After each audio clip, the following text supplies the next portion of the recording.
Well, information we are picking from Parliament is that Elvis Darkon, who works with the Final newspaper and a member of the RTI coalition, has been arrested for picketing, and that's only because we just wanted to remind Parliament of that deadline set by the majority leader to see to it that the bill is considered, and today is the 15th of November. That was the deadline given. My colleague Kojo Yankson is on that beat and will be bringing you all the updates. Meanwhile, the Finance Minister has arrived in Parliament. Let's take you there now. Order.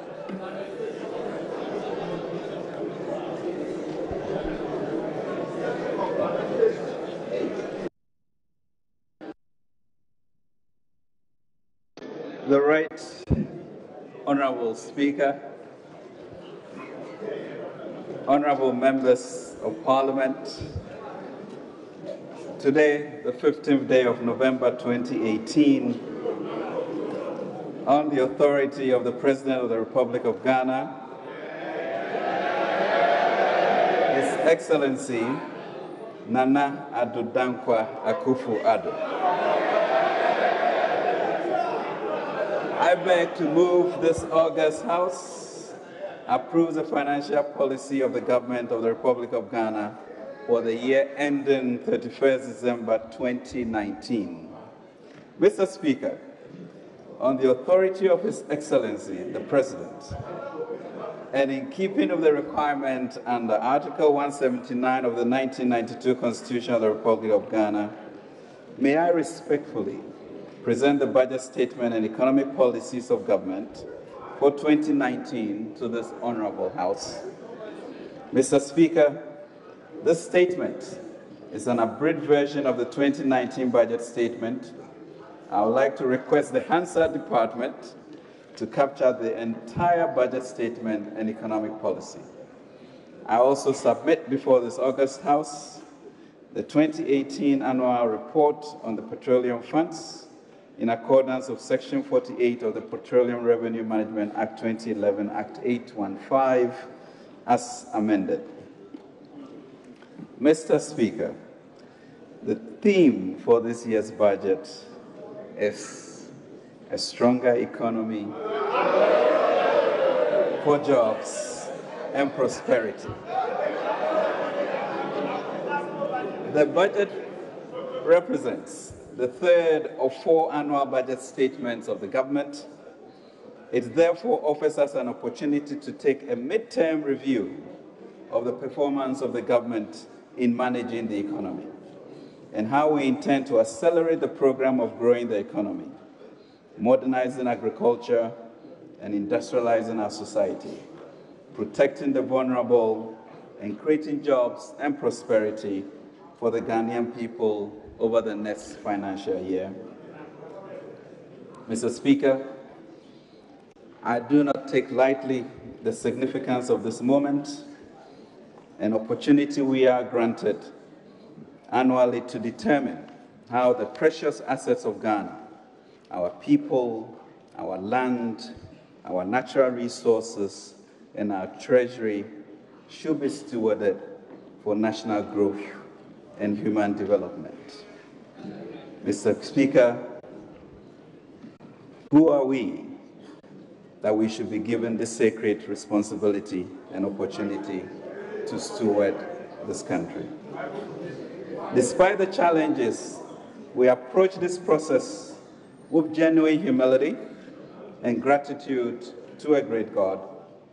We recognize that while current resources are insufficient to meet every need and every demand of every Ghanaian, there are no limitations on our collective potential as a people, our will and our hope that the sacrifices we make and the seeds we sow today will achieve sustainable results, putting Ghana on an irreversible path of enviable empowerment. Mr. Speaker, I stood here in March 2017 and asked that our country's poultry, 2 fish and 5 loaves be multiplied. And indeed, as a young boy gave all he had to the multitude, so have we, and the Lord has indeed blessed our nation. With all the humility I can muster, Mr. Speaker, permit me to say that I am proud to say that the Akufo-Addo government is delivering on this 4-year resounding honor that the people of Ghana has given us. This is evident in the impressive strides the nation has made in the past 22 months. Mr. Speaker, on behalf of the President, I wish to thank you all, the citizens of this country, for your patience, perseverance, sacrifices, activism, and partnership that you have extended to this government. So far-reaching and non-partisan at times has these national sacrifices been that even now, some members of the minority in Parliament have decided to lead the campaign for a cleaner environment by dumping their gasoline Toyota Land Cruisers to ride bicycles to work. For example,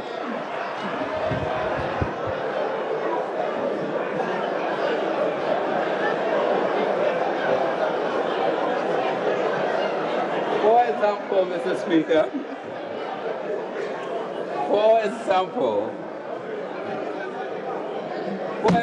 Mr. Speaker, a former deputy minister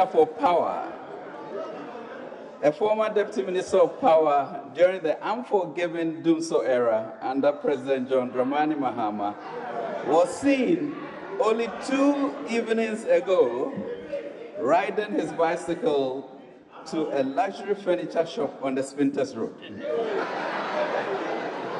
Yes, Mr. Speaker, we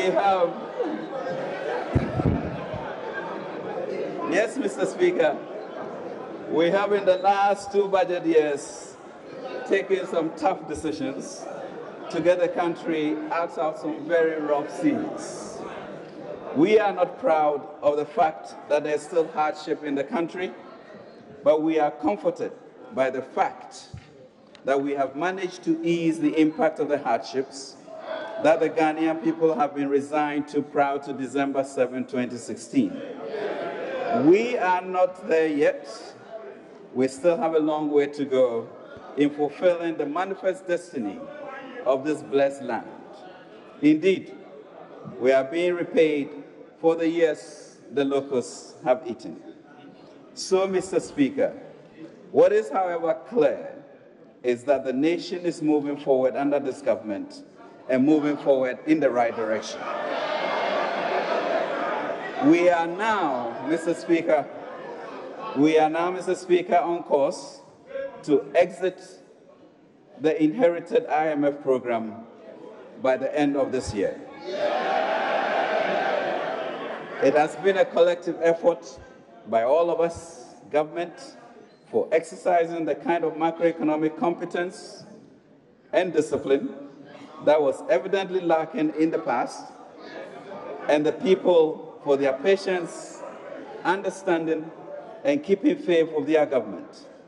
The program may have had its critics because of the constraints it imposed, but it was a necessary pill because by 2014, Mr. Speaker, the government then had lost the fiscal discipline and had very little choice but to seek the bailout. We are grateful to the IMF and are determined to maintain a combination of eternal economic discipline and vibrancy, like Germany, that would ensure that we will not have to be rescued in that manner in the future. And as our President said, never again. Mr. Speaker, the philosophy of this government has not been to throw our hands in the air and offer excuses. The President, of course, set a standard in his first State of the Nation address. He said, and I quote, "I was not elected by the overwhelming majority of the Ghanaian people to complain. I was elected to get things done. I was elected to fix what is broken, and my government and I are determined to do just that." Mr. Speaker, it is important to remember what it was in order to appreciate the work that has been done to fix the mess. So, Mr. Speaker, lest we forget, Mr. Speaker, only 22 months ago, we had declining economic growth that fell from 14% in 2011 to 3.7%, the lowest in some 2 decades. We had declining growth in agriculture and negative growth in industry. Rising unemployment that resulted in the formation in our history, for the first time, of the Unemployed Graduate Association. We had high fiscal deficits reaching 9.3% of GDP in 2016, fast rising public debt which pushed the debt to GDP ratio to 73.1% at the end of 2016, fast falling CD affecting even the meager profits that street hawkers struggle to make, high interest rates killing businesses, effective return to cash and carry under NHIS as a result of government arrears, weak banking system and unstable financial systems, and lest we forget, Mr. Speaker, Ghanaian businesses, big and small, were working only to pay electricity bills or to buy diesel for the generator. We cannot forget so soon the havoc that 5 years of doom saw caused to households, businesses and all up and down this great country of ours. These are just some items on the long list of things that were broken and needed to be fixed. Mr. Speaker, within 2 years of the change, below are just some of the problems we have fixed. A change, Mr. Speaker, that we can all feel.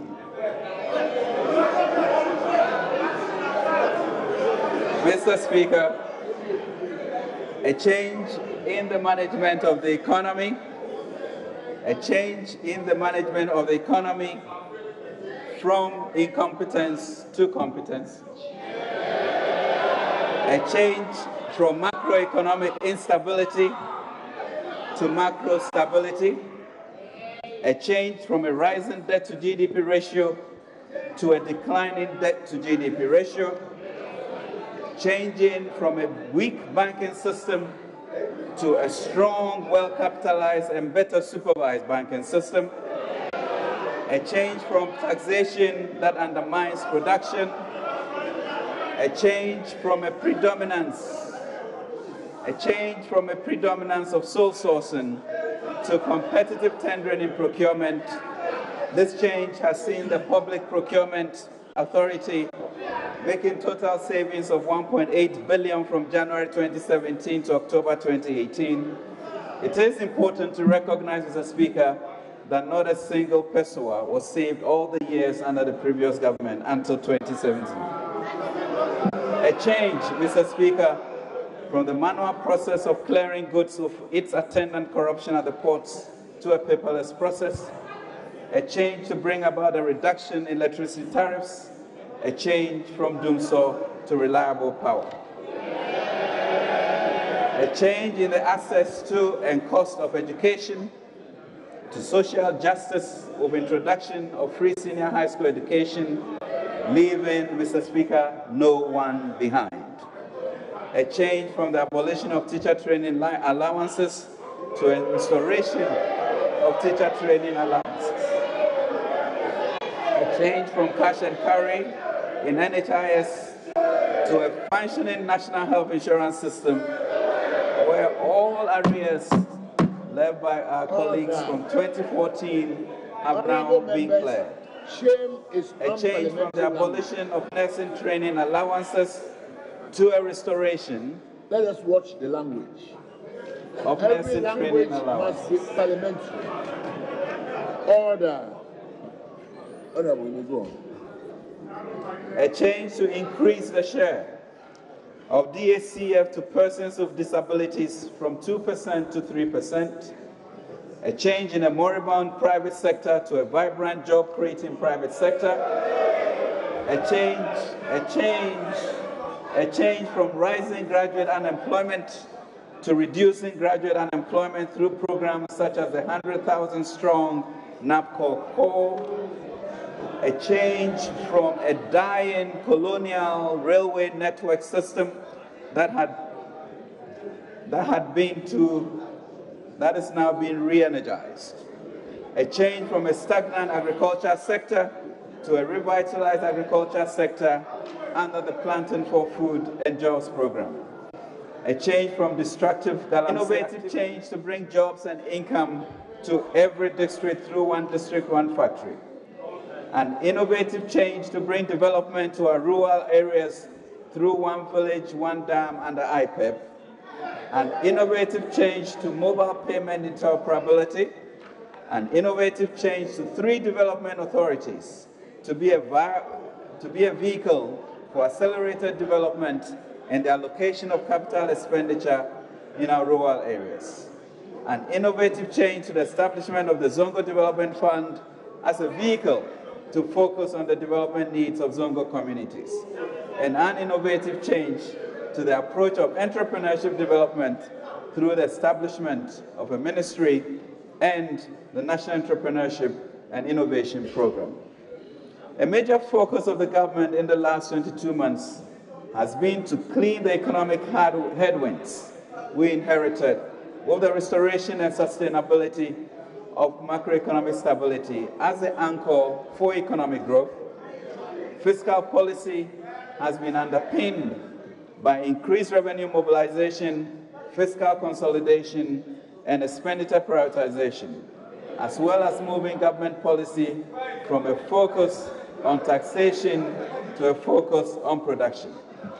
In this regard, government has implemented the following policies and measures.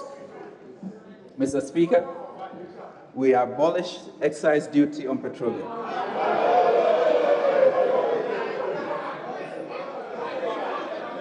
We reduced special petroleum tax from 17.5% to 15% and further to 13%, converted from ad valorem to specific tax. In fact, it is important to note that petroleum taxes as a percentage of the total price build-up for petroleum prices has reduced, Mr. Speaker, from 40% in March 2017 to 26% today. We abolished levies imposed on KIA and churches by local authorities. We abolished the 1% special import levy. We abolished 17.5% VAT NHL on domestic airline tickets. We abolished 17.5% VAT NHL on financial services. We abolished the 17.5% VAT NHL on selected imported medicines that are not produced locally. We abolished the 5% VAT NHL on real estate sales. We abolished import duty on the importation of spare parts. We reduced National Education Scheme levy from 5% to 2%. We reduced public lighting levy from 5% to 3%. After 22 months of disciplined economic management, Mr. Speaker, the results have been quite remarkable. Economic growth increased from 3.7% in 2016 to 8.5% in 2017. Agriculture growth increased from 3% in 2016 to 8.4% in 2017. Industry growth rose from negative 0.5% in 2016 to 16.7% in 2017. The service sector grew at 4.3% in 2017 compared to 5.7% in 2016. The fiscal deficit was reduced from 9.3% of GDP in 2016 to 5.9% of GDP in 2017, the first time since 2006 that the government has met the deficit target. It is at 2.8% of GDP in June 2018, within the target of 4.5% of GDP in December 2018. Inflation, Mr. Speaker, declined from 15.4% in 2016 to 11.8% in 2017, and now stands, Mr. Speaker, in single digits at 9.5% in October 2018. The Bank of Ghana monetary policy rate saw a year-on-year reduction from 25.5% by end 2016 to 20% by end 2017 and currently stands at 17%. This is the longest 18-month reduction in the policy rate since 2001, an easing of 850 basis points. Interest rates on the 91-day Treasury bills declined from 16.8% and now stands at 13.4%. Ghana's trade position with the rest of the world has strengthened. The trade account recorded a deficit of $1.4 billion in June 2016, improved significantly to a surplus for the first time in 2 decades of $1.1 billion as of June 2017, and another surplus of $1.1 billion as of June 2018. Our gross international reserves increased from $6.2 billion in December 2016, 3.5 months of import cover, to $7.3 billion as of June 2018, 3.9 months of import cover. Ghana's debt to GDP ratio, which increased from 32%, Mr. Speaker, in 2008, when we were last in government, increased to 73.1% in 2016 in the NDC era, declined for the first time since 2007 from 73.1% of GDP in 2016 to 67.3% in June 2018. And for the first time in almost a decade, Mr. Speaker, Standard & Poor's upgraded Ghana's sovereign credit rating from B negative to B with a stable outlook in September 2018. These, Mr. Speaker, are remarkable achievements which we are determined to build on in order to improve the lives of Ghanaians. We shall not, Mr. Speaker, return to Egypt again. In preparing this budget, we undertook broad consultations with various stakeholders across the nation. Consequently, I present to this august House and to the people of our great country a budget that delivers on the hopes and expectations of Ghanaians, a budget that speaks to the needs of hardworking Ghanaians, a budget that enabled us to face the future with confidence, a budget that reflects government's commitment to building human capital through improvements in health and education, a budget that continues to deliver on job creation, a budget that provides opportunity for wealth creation, a budget, Mr. Speaker, that follows through on our promise to protect the public first, a budget that creates industry, that modernizes agriculture, that builds infrastructure, that stabilizes our banking system. Mr. Speaker, this is the budget that small businesses will be happy, a budget that enjoins our citizens, a budget, Mr. Speaker, that enjoins our citizens to uphold the Republic and to at all times fulfill their civic duties as citizens of this great nation. A budget that promotes our commitment to sustainable development goals and takes fundamental steps towards a Ghana beyond aid. This will be the first budget in Africa and second in the world after Mexico to fully integrate the SDG framework, enabling us to track our financial performance in order to ensure progress on these important targets that affect the lives of our fellow Ghanaians. Mr. Speaker, our 2018 Ajuma budget aimed to build on our 2017 Asempa budget achievements and put the country back to work to grow the economy, create jobs, and improve the lives of Ghanaians. Economic growth remains strong, and we are on track to achieve our key macroeconomic targets for 2018 and the medium term. This is progress we can all be proud of. Mr. Speaker, the Ghana Statistical Service completed the GDP rebasing exercise in September this year. As a result, our economy is 24.5% larger. This increase reflects economic activities that hitherto were not captured, e.g. natural gas production, or were captured with insufficient data, e.g. fruits, vegetables, mining, and manufacturing activities. The rebasing resulted in a number of changes in some economic indicators. The good news is that per capita GDP rose from Ghana 7,110 cedis to Ghana 8,863 cedis. On the other hand, with the expanded GDP base, the 2017 GDP growth rate of 8.5% was revised down to 8.1%, which is still the highest in recent years. We are fully aware of what happened the last time Ghana's economy were rebased. In November 2010, resulting in a 63% upward change, it gave the then managers of the economy a false sense of security, as the debt to GDP ratio was significantly reduced. They went on a borrowing spree, forgetting that rebasing also exposed how very little revenue we raised through taxation. Mr. Speaker, during the first half of 2018, real GDP grew by 5.4%, reflecting slower growth in the oil sector compared to 2017. But we are still on track to achieve our revised target of 5.6% growth this year. Much of the higher growth in the past 2 years reflects our prudent economic management and flagship programs that respond to the realities of the majority of our citizens. In addition to significant achievements in stabilizing the economy, we are on course, Mr. Speaker, to achieve our fiscal deficit target of 4.5% for the year, 3.7% in the rebase series. This would be the second consecutive year this government has achieved its fiscal deficit targets. Last year's target of 6.3% was surpassed to 5.9%.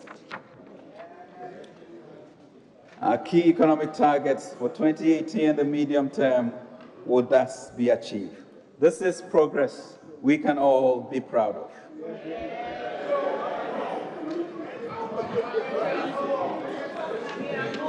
Mr. Speaker, not only are we growing the economy, the Bank of Ghana has also done an excellent job in implementing monetary policy.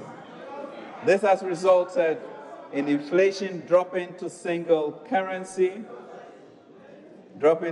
digits, lower interest rates, and a relatively stable currency, despite recent turbulence in emerging markets and a strengthening US dollar. The financial system is critical to the functioning and development of the economy, and banks are central to our financial system.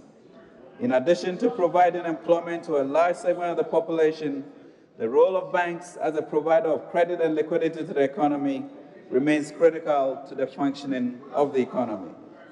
Mr. Speaker, weak macroeconomic conditions coupled with poor corporate governance and risk management in a number of banks over the past few years led to high levels of non-performing loans and abuse of depositors' funds through related parties and affiliates in breach of regulatory requirements. In addition, the lack of enforcement of the rules contributed to liquidity and solvency challenges in the banking sector. As a result, we inherited a number of weak banks and specialized deposit-taking institutions, savings and loans companies, finance houses, rural and community banks, and microfinance institutions. This eventually led to an assumption and consolidation of 7 banks with potentially adverse consequences for depositors, creditors, employers, suppliers, and other stakeholders. It was critically important that these banks be made to exit the financial system in a timely and orderly fashion to avoid contagion for the rest of the financial system. Mr. Speaker, since the assumption of office by the current administration of the Bank of Ghana, bold measures have been taken to restore the health and resilience of the banking sector and to clamp down on unlicensed deposit-taking financial houses. In addition to the 2 insolvent banks that were closed last year by the Bank of Ghana, 5 more closed in August this year for insolvency and other infractions of the law. Rescuing the situation regarding these 7 banks has so far cost some 9.9 billion Ghana cedis in monies government had not budgeted for and could surely have put in good use to fix our numerous infrastructural needs roads, bridges, housing, etc. The government has continued to provide assurances to depositors and customers of licensed banks and specialized deposit-taking institutions through demonstrable actions that their deposits are safe. Indeed, following the creation of the Consolidated Bank Limited, a wholly owned government of Ghana and licensed by the Bank of Ghana as a universal bank, the government capitalized over 450 million Ghana cedis. In addition, government had to issue a bond with a face value of 7.6 billion to cover the gap between the deposit liabilities and the remaining good liabilities of the 5 failed banks. This singular action of government has reposed confidence in the banking system because it will ensure that no deposits of the 1.2 million depositors will be lost, and customers will continue to access their deposits without difficulty. Through government's intervention in August this year, deposits of some 11 billion have been saved, as well as some 2,661 jobs, in addition to several hundred saved in 2017. The government's action has also created a strong indigenous Ghanaian bank in place of the 5 failed banks. The government is committed to ensuring that Consolidated Bank Ghana Limited becomes a strong, customer-oriented indigenous bank, well-positioned to meet the demands of all its customers and to serve as a go-to bank for financing small and medium-sized enterprises and corporate Ghana. Mr. Speaker, generally, banks have made progress in repairing their balance sheets by writing off bad loans and addressing capital needs. Banks are far advanced in executing their plans to augment their statutory capital in line with the new minimum requirement, compliance of which is expected by end December 2018. The Bank of Ghana is also working on a comprehensive action plan for cleaning up the specialized deposit-taking institutions made up of savings and loan companies, finance houses, rural and community banks, and microfinance institutions. The government will support an orderly resolution of the difficulties and will provide the much-needed funds to facilitate prompt payouts to their depositors. Mr. Speaker, the government's financial interventions in the cleanup exercise have been necessary to help mitigate the socio-economic impacts arising out of the closure of the failed financial institutions. It is important that the cost of these interventions borne by taxpayers are recovered to the extent possible through recoveries from debtors, shareholders, and related connected parties who, through unfair means, siphon funds from the defunct banks to the detriment of depositors, employees, and other stakeholders in the economy as a whole. The Bank of Ghana has also, Mr. Speaker, set up an Office of Ethics and Internal Investigations to investigate all allegations of misconduct by Bank of Ghana staff, including any role in the collapse of the defunct banks. In addition to all these cleanups, government has also taken steps to settle all claims of DKM customers.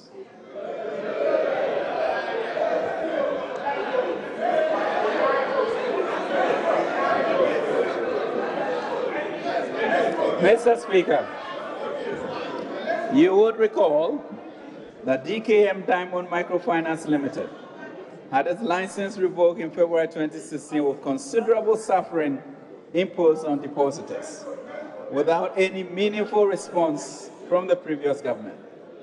That has significantly changed, Mr. Speaker. The official liquidator received 99,858 claims, and the validated claims amounted to 502 million Ghana cedis. I would like to inform the country that out of the 99,858 claims, 79,708, 80%, have been settled and depositors have been paid. The government has set aside funds at the Bank of Ghana to pay the remaining 20% of depositors upon validation. An additional 12,612 claims have been fully provided for, but the customers have not as yet been able to show proof of deposit. This means that 90% of DKM claims from depositors have been paid or provided for. Depositors for the remaining 7,568 claims of above 10,000 Ghana cedis are yet to reach agreement with the liquidators. Mr. Speaker, let me say how pleased His Excellency the President is that in 2018 and 2017, 271,000 young Ghanaians, 90,000 in 2017-2018, and 181,000 in 2018-2019, who would not have been able to access secondary education, were able to attend because of free SHS.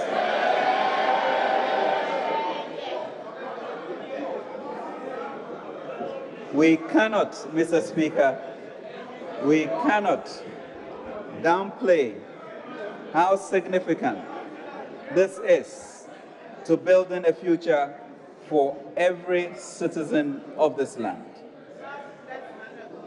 Mr. President maintains that he will leave no one behind.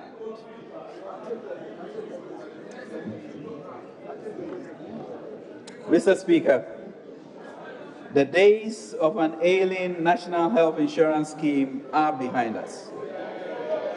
We have re-energized the scheme, which is now able to settle its bills, thereby ensuring that many more Ghanaians have access to quality health care across the country. Mr. Speaker, we have paid all arrears since 2014 that we came to meet. Mr. Speaker, for our government, support for the private sector is a top priority. Our efforts to improve the business environment were duly recognized in the 2019 World Bank Ease of Doing Business report, in which our position improved from 120 to 114 out of 190 countries. This is just a beginning as we strive to continually improve the business climate in Ghana. We can and will do much better. Mr. Speaker, government has provided strong support to stimulate the private sector. In addition to bringing down interest rates, we provided direct support to the sector through the stimulus and 1D1F programs. The 1D1F program has generated strong interest from several banks. 55 companies have been founded, with several others in the pipeline. Government's Planting for Food and Jobs program is yielding impressive results. In order to consolidate the gains achieved under the program, government 2 weeks ago operationalized the Ghana Commodity Exchange, the first electronic commodity exchange in West Africa. Going forward, there will be a ready market for farmers who produce grains such as corn and soya. Through this exchange, an estimated 200,000 skilled jobs will be provided not only in Accra, but in key agriculture production and trading centers, including Wenchi, Tamale, Sandema, which host warehouses to support the exchange. Mr. Speaker, Ghana's credibility in the international capital market is on the rise. As a testament to the prudent fiscal and monetary policies of this government, in May 2018, the Akufo-Addo government successfully issued its first Eurobond with shining success, a hat trick of 3 Ls we call in the industry. The largest Eurobond issuance in our country's history of $2 billion, the longest maturity period of 30 years, and the lowest pricing in Ghana's history, 8.627% for the 30-year bond. Mr. Speaker, 2018, Ghana's appeal as the preferred investment destination has grown significantly, and we have attracted global industry giants such as Volkswagen, Nissan, and Siemens to establish local assembly plants. Mr. Speaker, and Sinotrack. Mr. Speaker, our policies have improved the business environment and the private sector has responded by increasing jobs. Based on SNIT data, the private sector added 208,620 formal jobs in the first 10 months of 2018, an increase on the 197,000 formal jobs registered in 2017. We have resourced Ghana Statistical Service and the Ministry of Employment and Labor Relations to develop a more robust system to track employment on a quarterly basis. Government is also doing its part on job creation. Over the period 2017 and 2018, the Ministry of Finance granted financial clearance to various agencies to recruit 88,719 Ghanaians into critical sectors of agriculture, health, and education to enable us to improve service delivery, including 20,000 in the forestry sector.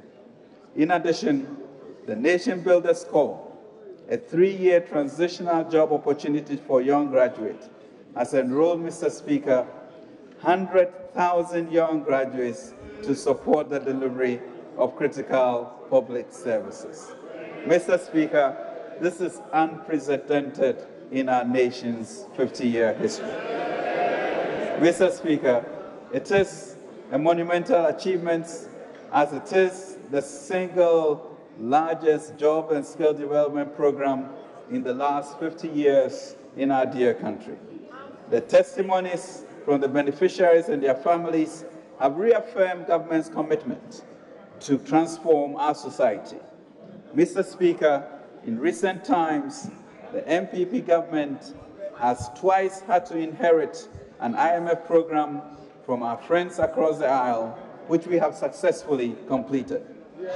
Notwithstanding exiting the current program after successful completion, we will continue with our prudent management of the economy and buttress that with legal and institutional measures to ensure irreversibility of the gains made so far. However, as a member country in good standing, we will continue our productive policy and technical collaboration with the IMF. Mr. Speaker, Ghana looks forward with renewed confidence. This seminal 2019 budget, which comes at the midterm of President Akufo-Addo's administration, aims to consolidate the gains from tough reform measures taken so far and surge boldly forward in growing our economy, especially as we successfully exit the ECF program of the IMF, our trusted advisors in the past 3 years. Under the ECF program, we jointly made some difficult decisions which have enabled us to improve our macroeconomic situation.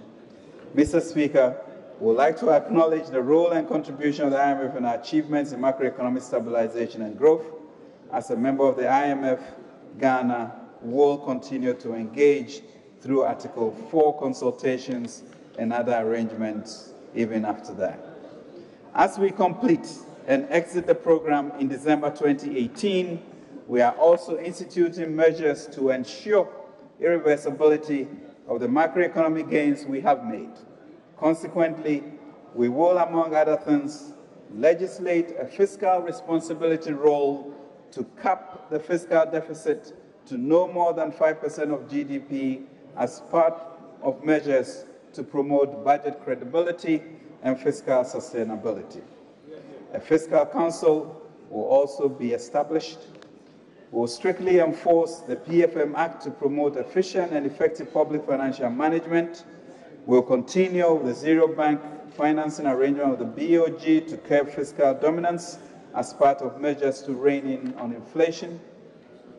We will maximize domestic resource mobilization and increase tax revenue to GDP ratio to levels in line with our peer lower middle income countries. We will implement expenditure efficiency and rationalization measures to increase efficiency in public spending and free more fiscal space for growth-oriented and job-creating programs. We shall enforce the Public Procurement Act and ensure sole sourcing is minimized to promote competition and efficiency in public spending, thereby promoting value for money, and institute, Mr. Speaker, risk management framework to mitigate macro-fiscal risks. In view of this, a fiscal risk unit has been established at the Ministry of Finance. God has demonstrated countless times that he can use ordinary people, ordinary nations to do extraordinary things.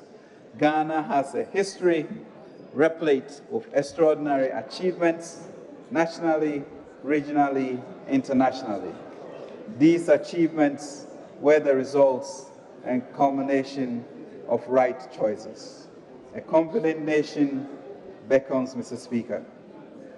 Having set the tone for this budget, in accordance with the Public Financial Management Act, I'll proceed to provide details of government's plans for 2019, focusing on recent global macroeconomic developments and the implications for Ghana, Ghana's macroeconomic performance in 2018, and our targets for 2019 and the medium term, and sectorial performance, government's key programs and policy initiatives, and the consequent deliverables. Mr. Speaker, global economic developments and outlook. Mr. Speaker, according to the IMF's October 2018 World Economic Outlook, global growth momentum moderated in the first half of 2018 compared to the same period in 2017. This reflected greater than expected moderation of activity in some advanced economies, particularly in the Euro area and United Kingdom. Global growth is projected to be maintained at 3.7% in 2018 and 2019, same as in 2017.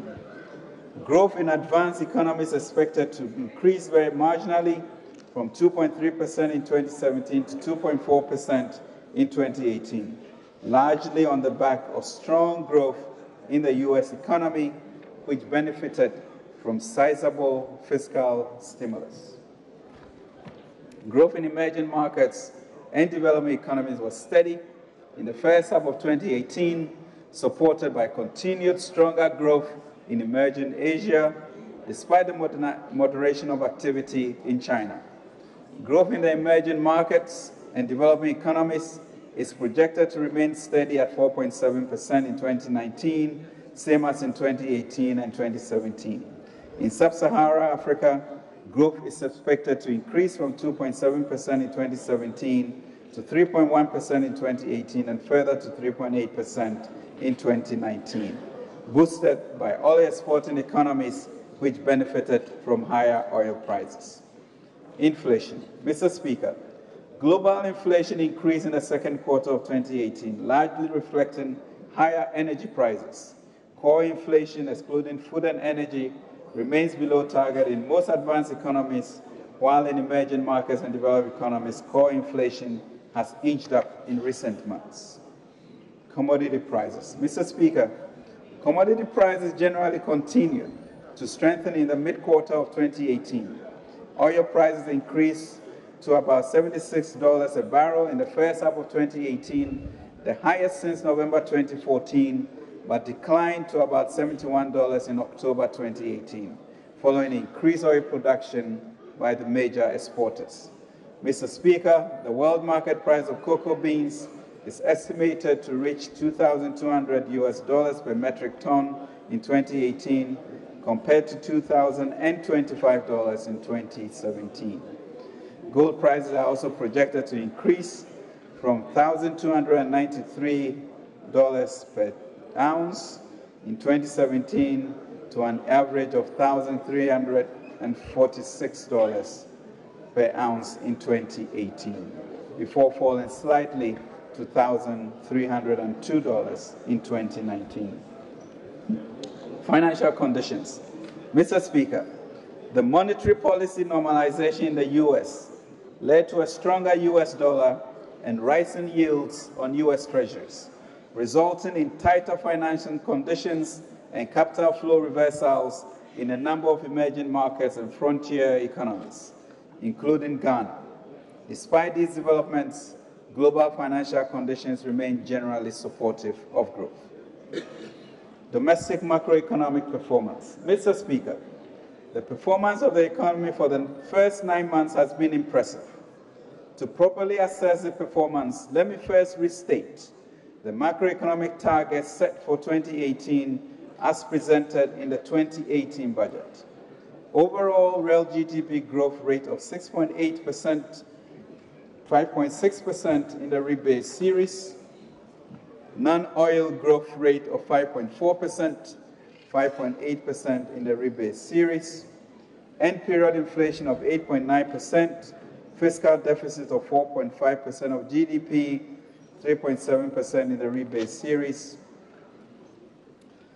primary surplus of 1.7% of GDP, 1.4% in the rebase series, and gross international reserves to cover not less than 3.5 months of imports of goods and services. Mr. Speaker, data as they end September 2018 shows that the economy is in good shape and we are on track to meet our targets. Real GDP grew by 5.4% using the rebase series, 6.8% in the first quarter. In the first half of 2018, compared to the annual target of 5.6%. Non-oil GDP grew by 4.6% compared to the 2018 target of 5.8%. End-year inflation rate declined from 11.8% at the end of 2017 to 9.8% at the end of September 2018, and further, Mr. Speaker, to 9.5% as at October 2018.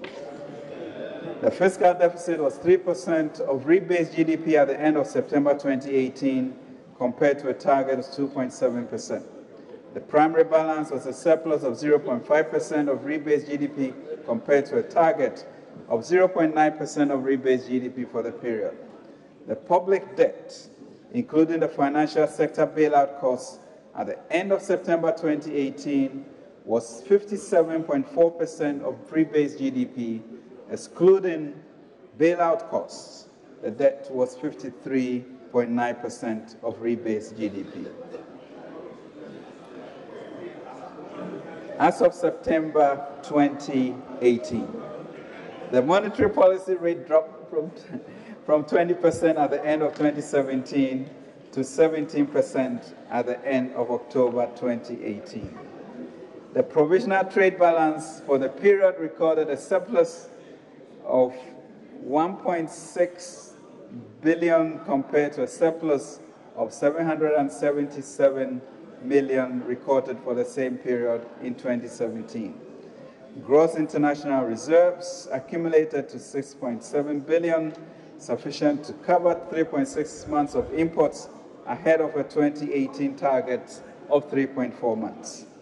The exchange rate, which appreciated against the dollar up to May 2018, depreciated by 7.5% at the end of September 2018, largely on account of external pressures, including the strengthening of the US dollar, the US-China trade war, and the US Fed policy rate hikes.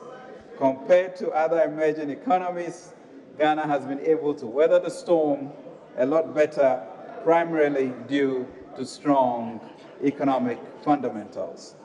Mr. Speaker, the detailed performance in the real monetary, external, and fiscal sector of the economy is provided below. Mr. Speaker, the 2018 budget envisaged a 6.8% GDP growth rate. However, with the rebasing of the GDP, there has been the need to revise the 2018 growth projection. Thus, the overall GDP growth target has been revised to 5.6%, taking account of the base effect of the GDP rebasing and half-year performance. Non-oil GDP is projected to grow by 5.8%. Mr. Speaker, provisional estimates by the Ghana Statistical Service show that economic growth remains strong in 2018. Real GDP grew by 5.4% during the first half of 2018, then oil by 4.4% and 4.3% in the first and second quarters of 2018, respectively. Monetary aggregates and credit development. Mr. Speaker, broad money supply, including foreign currency deposit M2+, grew by 24.1% year-on-year at end September 2018, compared with 23.1% over the same period in 2017. The pace of expansion in banks' total outstanding credit increased in the 12-month period to September 2018. Total outstanding credit increased by 13%, 4.7 billion, compared to 7.9%, 2.6 billion in 2017. Most of the credit to the private sector was absorbed by the commerce and finance, services, transport and storage, communication, and manufacturing subsectors. Mr. Speaker, money market interest rates generally trended downwards in 2018, reflecting the reduction in the monetary policy rate and general improvements in macroeconomic fundamentals. However, the 91-day Treasury bill rate increased to 13.37% in September from 12.8% a year ago, while the one-year note firmed up to 18% in September 2018. And lending rates of the deposit money banks also went down generally. Mr. Speaker, the Ghanaian cedi came under pressure in the second quarter of 2018 following the strengthening of the US dollar in international markets. These developments resulted in tighter financing conditions and capital flow reversals in a number of emerging markets and frontier economies, including Ghana. Domestic demand pressures for foreign exchange as well as speculative trading were also contributory factors. Mr. Speaker, the cedi, however, stabilized in the third quarter, benefiting from positive sentiments on the market as a result of the cocoa syndicated loan and Bank of Ghana's competent management of our resources. Mr. Speaker, these external sector developments resulted in a drawdown of the country's gross international reserves by $798 million to $6.8 billion at the end of September 2018. This was sufficient to provide for 3.6 months of interest cover compared to 3.9 months of cover in December 2017. Fiscal developments. Mr. Speaker, our overarching fiscal policy objective over the past 2 years has been to consolidate our public finances as a surer path to a declining debt burden. With this in mind, the 2018 budget set the overall fiscal balance as the primary anchor and targeted a reduction in the fiscal deficit from 4.8% of rebased GDP, 5.9% of old GDP in 2017 to 3.7% of rebased GDP, 4.5% of old GDP in 2018. At the same time, the fiscal framework was calibrated to yield a larger primary surplus relative to the 2017 outturn and ultimately lower the rate of debt accumulation. Mr. Speaker, to safeguard our fiscal policy objective for 2018, government presented a package of revenue measures to this August House during the mid-year fiscal review of the 2018 budget statement and economic policy. These measures took into consideration the need, first, to improve the sluggish revenue performance of the first 5 months of the year, and second, to address the low non-oil tax-to-GDP ratio as compared to peer middle-income economies. Specifically, GET Fund and NHIL were decoupled from the input-output VAT mechanism and converted into straight levies, with rates remaining at 2.5% each. A luxury vehicle levy was introduced and an additional personal income tax band of income in excess of 10,000 Ghana cedis with a 35% tax rate. Mr. Speaker, provisional data on government fiscal operations from January to December 2018 indicates that domestic revenues grew by 15.9% on an annual basis and reached 31.7 billion compared to 27.3 billion during the same period in 2017. However, total revenue and grants was 9.5% below target. On the other hand, expenditures were generally lower than programmed, although some overruns were observed on specific expenditure lines, including use of goods and services and wages and salaries. These operations resulted in a fiscal deficit of 3% of rebased GDP compared to a deficit target of 2.6% of rebased GDP for the 9 months. Mr. Speaker, the fiscal deficit was financed from both domestic and external sources and included a drawdown in government deposits with the Bank of Ghana. Total domestic financing amounted to $4.2 billion, of which net financing from the domestic market operations amounted to $6.5 billion. Total net foreign financing amounted to $4.9 billion and included inflows from the issuance of the 2018 Eurobond. Mr. Speaker, the primary balance recorded a surplus of $1.5 billion, or 0.5% of rebased GDP, albeit lower than the target of 2.8%, 0.9% of rebased GDP.